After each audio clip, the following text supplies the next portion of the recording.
one of my favorite characters is Cadwell. And initially I felt like, okay, he's kind of one note, he's comic relief. Cadwell is such a goofball. He's got a cauldron on his head. He's got dishes on his chest. When you meet up with him early on, he's singing a silly song. One fine day in the middle of the night, two dead kings got up to fight. And I guess you would call him human, but he's soul-shriven, and he kind of likes that. Like, he likes his whole, like, setup, you know? I've been here forever. I know everything about Coldharbour. And so you kind of just get to like this goofball. I am Sir Cadwell, the Undaunted, Knight of the Court of Coldharbour, champion of chivalry, defender of the defenseless, shepherd to the soul-shriven. Well, my character is, I'm told, the comic relief in the game.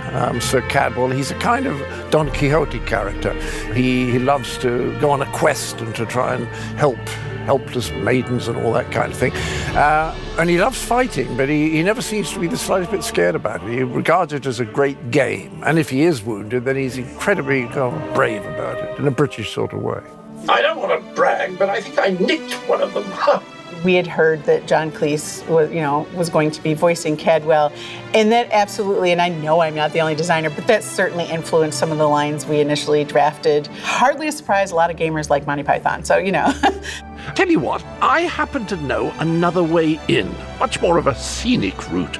Rather a fun little jaunt, actually, full of traps and corpses and nasty beasties. I like it when my character, Sir Cadwell, gets rather vague or confused. I like it when he says, he's been asked, tell me about yourself, Cadwell. He says, I have the oddest feeling we've discussed this before, or did I already mention that?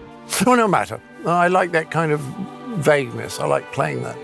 My sword is yours, my boon companion. Together, we will protect the beautiful realm of Coldharbour and perhaps even save that ugly rat hole you call home. Victory! Thy name is Cadwell. He's probably one of the most pure goofy kind of characters we have. But then, much later on in our development, when we did Elsewhere, I was one of the main quest designers, and we got to show a lot more about Cadwell. He was a person. He was not a good person. He was a terrible person. He preferred being this silly, soul-shriven, quasi-skeletal guy wearing a pot on his head, singing silly songs. And being able to explore that kind of split in a character is really fun as a designer and as a storyteller. I came to this land when my head was quite unceremoniously separated from my body. Bad luck that, but you make the best of things. Cadwell, he's soul-shriven. He doesn't have a soul, he doesn't have a heart, and yet he is going to fight the good fight, even if that's tackling a skeever. I don't know. He's willing to just throw himself in there into the breach again and again in the best spirits possible. And that's wonderful to work with. What jolly good fun. I believe the next stop is the labyrinth, old chum. Shall we toddle off?